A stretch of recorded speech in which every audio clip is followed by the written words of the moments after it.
İlk Bakış TV'den herkese iyi akşamlar. Bugün 21 Mart 2026. Hem baharın müjdecisi Nevroz hem de Ramazan bayramının aslında ikinci günü. Ancak bölge genelinde kutlama havasının üzerinde savaşın ve stratejik hamlelerin gölgesi devam ediyor. Eski ABD Ulusal Güvenlik Danışmanı John Bolton'un nihai hedef rejim değişikliği olmalı çıkışı ve bağımsız bir Kürt devleti vurgusu Washington hattında fırtınalar koparacak cinsten açıklamaları var. Öte yandan Başkan Trump'ın İran'ın şah damarı olan Hark Adası'na yönelik kara operasyonu hazırlıkları ve Nevroz meydanlarından yükselen müzakere çağrılarını tüm detaylarıyla bu videoda sizlere aktarmaya çalışacağım arkadaşlar. Sizler de kanalımıza abone olup bildirim zilini mutlaka tümü olarak işaretlemeyi lütfen unutmayın. Öncelikle John Bolton'ın yapmış olduğu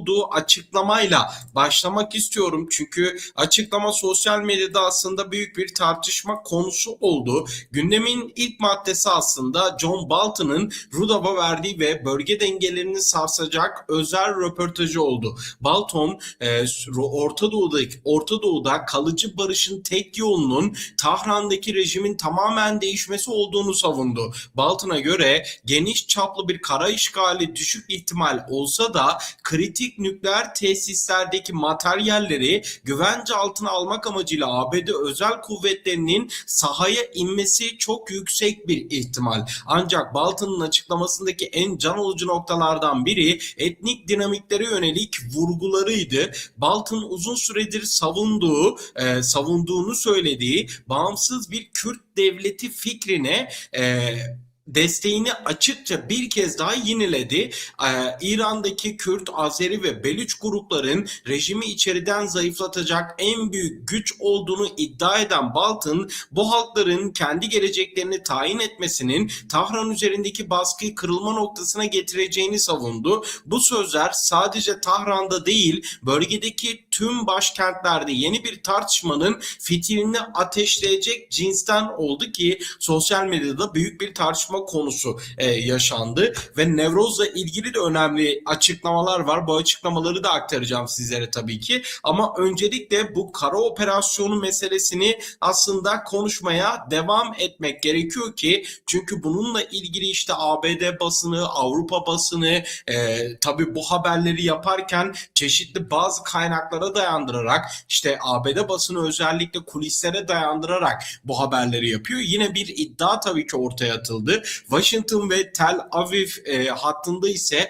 operasyonel hazırlıklar hız kazanmaya başlandı denildi. CBS ve Axios'un üst düzey Pentagon kaynaklarına dayandırdığı haberlere göre Başkan Trump İran'ın petrol ihracatının %90'ını gerçekleştirdiği Hark Adası'nı kontrol altına alma planlarını masaya yatırdı. Beyaz Saray Sözcü Yardımcısı Anna Kelly ise Başkan emir verirse ordumuz adanın kontrolünü anında alacak kapasitededir diyerek hazırlık seviyesini teyit etmiş oldu. Bölgeye sevk edilen ek deniz piyadeleri ve 40'tan fazla mayın döşeme gemisinin imha edilmesi olası bir kara harekatının hazırlık safhası olarak değerlendirilmeye devam ediliyor. ABD Hürmüz Boğazı'ndaki enerji koridorunu güvenceye almak için Hark Adası'nı ele geçirip yönetme seçeneğine her zamankinden daha yakın gibi görünüyor. Hatta bununla ilgili ortaya atılan iddialara göre de ABD'nin İran'a yönelik kara harekatı için ayrıntılı bir şekilde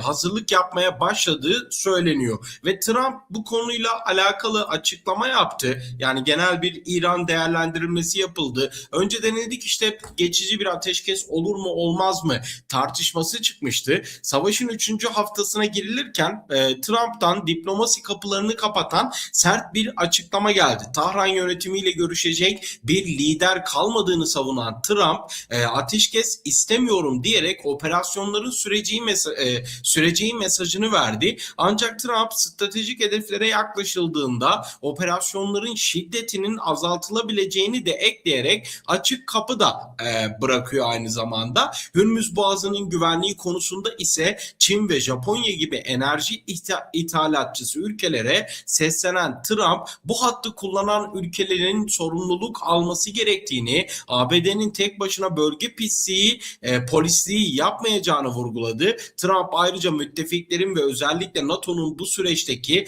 pasif tutumunu eleştirmeyi de sürdürdü. Ama NATO'daki ülkeler, bölge ülkeleri ve ABD, özür dilerim, Avrupa Birliği ülkeleri de bu konuda aslında biraz daha net ve biraz daha itidalli ilerlemeyi seçiyor. Böyle bir politika izliyor. Diğer bir yandan tabii ki kara harekatı konuşulurken bölgede işte Azerilerin durumu, Azerbaycanlı Türklerin durumu, işte Kürtlerin durumu, bölge Kürtlerinin durumu da hala konuşulmaya ve tartışılmaya devam eden konular arasında yerini almış durumda. Şimdi bir diğer mesele de aslında bugün önemli bir gün. Bugün baharın müjdecisi Nevroz günü, 21 Mart arkadaşlar ve bahar aslında bugünden sonra, bu gece yarısından sonra aslında geliyor demek. Nevroz bu demek aslında.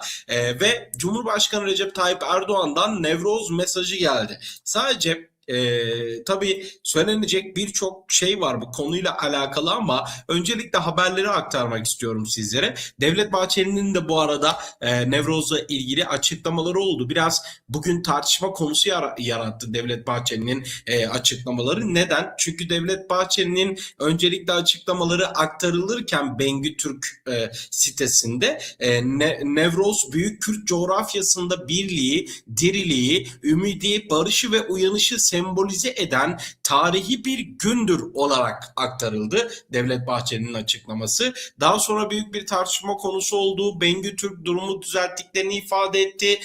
Büyük Kürt coğrafyası değil de Büyük Türk coğrafyası dediği söylendi. Bu da aslında günün tartışılan meseleleri arasındaydı. Cumhurbaşkanı Recep Tayyip Erdoğan da yayınladığı Nevroz mesajıyla öne çıktı ve baharın gelişini simgeleyen bugünün tüm bölgeye barış, huzur ve bereket getirmesini temenni etti. Mesajında özellikle Suriye, Irak ve savaşın pençesindeki İran halkına değinen Erdoğan, çatışmaların bir an önce sona ermesi ve bölgenin yeniden istikrara kavuşması yönündeki dileklerini iletti. Ankara'nın bu süreçte bahar iklimi vurgusu yapması, bölgesel gerilimin düşürülmesi için diplomatik kanalları hala açık tuttuğunun aslında bir işareti olarak görünüyor. Sadece kısa bir not eklemek istiyorum. Bu işte kısır döngüye girdi. Türkiye özellikle son 10 yıldır bu kısır döngüye girdi. Nevroz Türk'ün bayramıdır. Nevroz Kürt'ün bayramıdır. Nevroz işte şunun bayramıdır. Bunun bayramıdır. Ya arkadaşlar, Nevroz Nevroz'dur. Nevroz Nevroz'dur. Nevruz da deseniz baharın müjdecisidir. Nevroz da deseniz baharın müjdecisidir. Ahmet de deseniz yine aynı şeydir. Dolayısıyla bunu tartışmanın, bunu bir millete mal etmenin, yani sadece o millet üzerinden bunu okumanın kime ne faydası var? Yani ayrıştırmaktan başka hiç kimseye hiçbir fayda getirmeyecek tartışmaları yürütmemek gerekiyor. Ben de dolayısıyla bu konunun üzerinde çok fazla durmayacağım. Sadece ne düşündüğümü sizlere aktarmak isterim. Diğer bir yandan Diyarbakır'da Nevroz kutlandı. Her yıl olduğu gibi yine yüz binlerce kişi Nevroz'a akın etti. Çevre illerden de akın edenler oldu ve burada tabii ki konuşmalar da yapıldı. Tekrar sürece vurgu yapıldı. Tuncer Bakırhan önemli açıklamalarda bulundu. DEM Parti eş genel başkanı Tuncer Bakırhan tarihi bir çağrıda bulundu Diyarbakır'da. Bu açıklamaları sizlere aktarayım.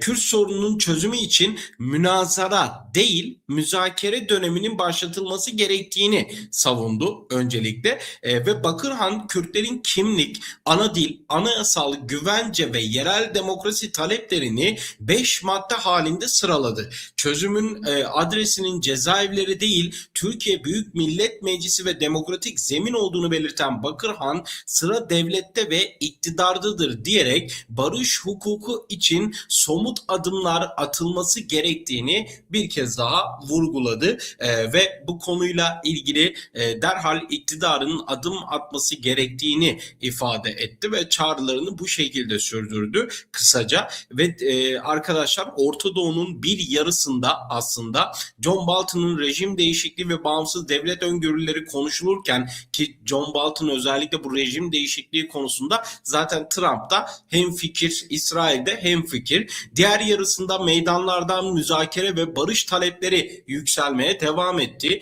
Bu iki zıt kutup arasında aslında gerilim önümüzdeki günlerin seyrini belirleyecek. Sizce Bolton'un rejim değişikliği tezi sahada karşılık bulacak mı? Yorumlarınızı bekliyorum ve bir diğer yandan da bir süreç meselesi var ve bu sürecin aslında biraz daha böyle geri plana itildiğini düşünüyorum ben Türkiye'de ve mevcut durumda tabii Orta Doğu'daki yaşanan gelişmelerin de bunda açıkçası etkili olduğunu da düşünüyorum. Özellikle İran meselesi ama bu konunun artık hız kazanması gerektiğini de vurgulamak gerekiyor açıkçası. Evet, videomuz bu şekildeydi. Haberleri sizlere en net, şeffaf ve kısa bir şekilde aktarmaya çalıştım. Bir kusurumuz olmuşsa affola. Henüz kanalımıza abone olmadıysanız abone olmayı, bildirim zilini mutlaka tümü olarak işaretlemeyi ve son olarak bu videoyu beğenmeyi lütfen ihmal etmeyin. Videoyu beğenerek bana destek olabilirsiniz. Bir sonraki videoda görüşmek dileğiyle. Hoşça kalın.